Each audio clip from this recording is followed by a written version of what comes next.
voilà l'ancien bâtiment que nous utilisons et qu'on a appris que le gouvernement est en train de faire un centre d'affaires maritime.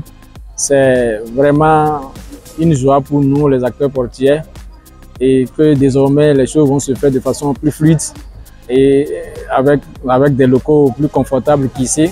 Avec ça, je suis sûr que notre port deviendra beaucoup plus attractif encore quand les clients vont voir, les clients de l'extérieur, je vais parler des pays de l'Interland, qui seront plus intéressés à venir ici pour les diverses opérations.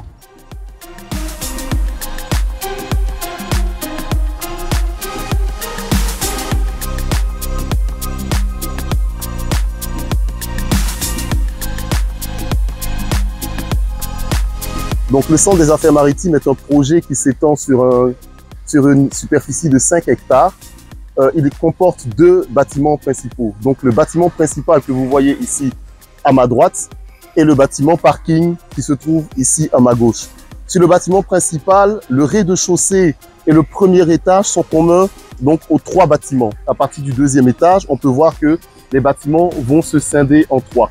Donc on a le bâtiment A qui va être pour des instances privées, le bâtiment B pour des instituts publics et le bâtiment C qui sera pour exploitation au port autonome de Cotonou. Le bâtiment ici à ma gauche est le bâtiment parking qui va s'étendre sur un R+3. Donc ce parking-là va accueillir jusqu'à 1550 véhicules.